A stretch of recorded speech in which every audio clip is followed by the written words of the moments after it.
Hi guys, welcome back. So today I'm going to be giving you an update on all of these kind of drugstore beauty pieces that I bought a couple of weeks ago in my real-time drugstore beauty haul. I said I was going to give you an update on how I was getting on and everything in a couple of weeks, and it's been a couple of weeks. So yeah, let's run through everything. I split things into my loves and my not so loves. And in the not so loves there's like a variety of things that it's like things that I just really don't like and things that I'm still kind of on the fence with, but I feel like if I don't love it now I might not ever love it, but we will see. Like, I'm just gonna run through all. There's quite a lot of stuff to kind of walk through, and if you've seen the haul then you'll know this. So yeah, I'm just gonna get started. So yeah, let's go. Okay, so let's start on the good note and let's start with the loves. So the first thing on my loves is something I have really enjoyed using, and it was in last week's favourites actually, and it is the Real Techniques Miracle Complexion Sponges. My other one is downstairs because it's really dirty and I don't want to show you that. But I just find that these have completely changed the way I apply my foundation and my base makeup. It just makes everything look so much more kind of perfected, but just gives a really lovely natural look to it as well. And I just really like how they make my makeup look. Essentially, they're super easy to use, and yeah, really like these. I'm definitely gonna be picking some spares up, and I also want to try the little like eye ones, because I find that even though these are great, they're quite hard to like put kind of blend sort of concealer under the eyes. They're a little bit too big, but otherwise I friggin' love these things. And yeah, why? I swear I've used them before and I wasn't 100% keen on them, and I don't understand why, because I friggin' love them.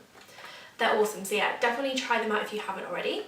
Another one of my loves is the L'Oreal Infallible Mattifying Base. So I wasn't sure about this to begin with because I'm not 100% keen on how it feels when you put it on the face, and I just have to wash my hands straight afterwards because it feels really weird, like in terms of contact, but it holds your makeup on in place really well. It does create a very nice finish to the makeup. It smooths and perfects everything really well, and just creates that really nice base for you to then apply your foundation and your concealers and everything else on top of. So for me, it's a really great product, and it's just kind of worth overlooking, like the weird kind of feeling. I would say it's not the most mattifying I've ever used, which did surprise me because their Infallible Mattifying foundation is super mattifying, so I just assumed it would kind of be the same. If I'm wearing like a matte foundation, then yes, it does kind of keep that matte formula. If I'm wearing something more dewy, which I know you probably wouldn't team with a mattifying base, but I actually just really like how well this primer keeps everything in place. So if I use something a little bit more dewy, then it doesn't really change the finish of it that much, which I don't personally mind. But obviously if you do prefer a little bit more of a mattifying base, it's something to keep in mind. But if you are using mattifying foundations, then it's okay. But just thought I'd mention it. But yeah, otherwise I really like that as a primer, and I am preferring it to my Cover FX primer, and I think it is actually a really good dupe for that. So dupes are going to be coming up very shortly, but yeah, really like that. And then we have the Maybelline Superstay 24 Hour Full Coverage Foundation. This is super full coverage. Like, I was quite amazed the first time I put this on. Like, even with using the sponge, where you may not necessarily get as much coverage, you kind of need to build a little bit more. It was just insane. Like, from first application I was like, oh my god, where is my skin gone? It just has a beautiful finish to it as well. It's not mattifying, which I thought it was going to be actually. It's just a very nice natural finish. It's not too matte, it's not too dewy, it's just very natural, which I really like. My only thing with this is this particular colour I think isn't quite my shade. It looks okay when it first goes on, but then it oxidizes slightly, goes a little bit orangey. So I might need to pick up a slightly lighter colour just to kind of see if it does it for all of the shades. It probably, I mean, it might not, but if it does oxidize slightly, that's just something you might need to know about. But it's not like massively apparent to like anybody else, but for me it is, and it kind of stops me using it with another product that's in here, which I will get to. But overall I do think it's a very nice drugstore foundation for drugstore price. It gives really high coverage, it lasts very well. It is definitely like a super stay foundation, and I really do rate it. I think it's a great drugstore product. So another love is the Collection Blush and Glow palette, and I really didn't know how I was going to feel about this, because if you remember in the last in like the haul video, when I swatched this I was a bit like, well, this is pigmented but this isn't, and this one is and this isn't, and it was a real mixed bag. But actually these are so good. I really, really like them. The contour shade I was a little bit worried about because when I swatched it, you didn't get like that much colour sort of payoff off of it, and you don't even hear. But actually when you get it on your brush, the first time I used it, I was like, it's not that pigmented, so it doesn't really matter. Like, I'll just go like however I feel like, put the brush in, went on, and it was like, oh, that is pigmented. So yeah, it is pigmented, and then you have to really work to blend it in if you accidentally do that. So don't do that, build it. But it's a very, very nice kind of ashy cool toned sort of contour shade, which is very, very nice. It creates a very nice natural sort of contour shade and shadow shade for your cheeks and what have you, and it is very, very nice. It lasts really, really well as well. It stays in place and doesn't really budge, and it blends quite nicely. Both blush shades are beautiful. I think I definitely prefer like this coral, this kind of peachy, pinky shade, and I've been reaching for that more, even though it's all like autumn now. But this like kind of really pale blush pinky tone is also very, very pretty, and I've been reaching for that on looks where I want maybe a little bit more of a cool toned eye or something like that. But again, very, very pretty. Again, be quite light-handed with them when you're applying, because otherwise you can go overboard very quickly. And the highlight is very nice. It's more of a natural glow highlight as opposed to like a bam highlight in your face kind of thing, but it's very, very nice for like an everyday highlight look. Very, very pretty. It's warm toned, but yeah, in general, really impressed with that palette. I do like it a lot, and I would rate it very highly. And then my last love is also from Collection, and it is their Eyes Uncovered palettes. I freaking love these, and I want every single variation that they have, so I'm gonna get every single variation that they have. But I really, really do like these. I've actually been using them a lot together. So I've been doing sort of crease looks with the sort of matte nude blush palette, because I don't really like using shimmer shades in the crease, and then using some more of like the gold and the bronzy shades on the lids themselves, and they're super, super pretty. They blend like a dream. They're so easy to blend. They're not chalky, they're not dry, they're just really, really buttery soft, which I love. And they're also, you know, they are pigmented. I'd say the matte ones aren't necessarily as pigmented as the shimmer shades, but they're very easy to build on top of one another, which is very nice. So yeah, I really, really do rate these a lot. For $3.99 each, they are incredible. So I do really highly rate these. As I said, they last all day, they blend beautifully, they're buttery soft, pigment is there. Friggin' love these. I'm definitely going to pick up every single variation of these, because they're only $3.99 each, and they are super, super high quality. So I did pretty well with Collection. Okay, so let's move on to my not so loves. I'm going to start with these. So these are the little like compact puffs, and it's not that I didn't like them. I feel like I'm still working out how they work best for me, but I just can't seem to get to grips with how to make them work for me. Like when I do use them with powder, I find that I end up with way too much powder on the puff. If I just do it lightly, then I feel like there's not actually much difference than using like a big powder brush, for example. So I'm still like playing around with these and trying to figure out how to make them work. At the moment, I'm really on the fence with them, but I don't know. I don't know if it's just because these are really cheapy ones maybe. I just don't know, but it's not something I have been reaching for like every day. It's not something I'm kind of like, I want to try more of. I'm just on the fence, so yeah, I don't really know. And then we have the L'Oreal True Match Highlight Palette. So, I mean, it's very, very pigmented. It's very, very nice. However, it's quite cool toned. And I think from playing with a lot of drugstore highlights lately, like a lot, I'm definitely preferring more warm toned highlights or neutral toned highlights, and these are all very kind of cool toned.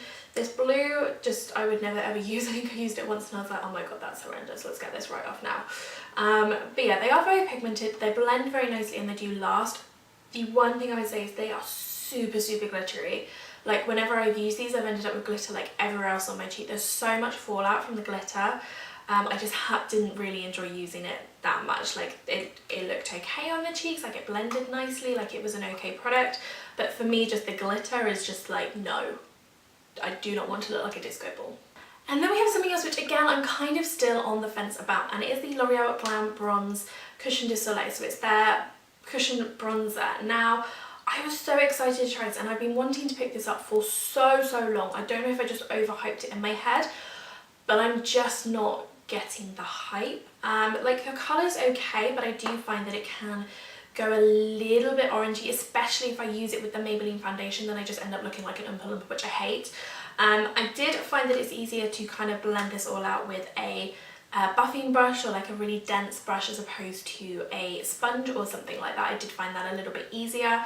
But for me, the colour just, it's a little bit too kind of, it just doesn't really suit me, I don't think. I have to use a very, very light hand with it, which is quite difficult because as soon as you put the brush into it, like the cushion is so saturated with the product that you have like a load of product on your brush. You don't really have a choice with that. You have to like really lightly kind of press it and then kind of rub it on your hand to kind of get rid of it first, and I just find it's too much. I'm just really kind of not sure about this. I am still kind of trying to wear it and trying to find ways to make it work for me because I did really want to like this. But for me, I'm just so kind of disappointed in it, and I just think the colour is not quite there for me. I'm still going to stick to my Benefit Hoola. I just prefer that colour a little bit better and application and things like that. So yeah, that's a bit of a shame. And then something else I was really, really disappointed in, I really wanted to like these and I really thought I was going to, is the Rimmel Stay Matte Liquid Lip Colours. Now, there's things I like about these and then there's just a massive, massive turn off for me. So the things I like, I really like the colours. I think they're beautiful, especially Heartbeat right here. It is absolutely gorgeous. I swatched them in the previous video, so please feel free to kind of have a look at that if you want. I just do a little work on my hand now anyway. So yeah, so this Heartbeat shade is beautiful. It's so like unusual and I really, really liked it. And Rose and Shine is the other one that I have, and this is much more of like an everyday kind of nudie colour. Again, very, very pretty pink. So the colours are there, like the pigment is there, it's beautiful. However, they don't last as long as I would think they would last for. They do kind of tend to feather on the inside of the lips and just kind of leave like a little bit of a liner effect.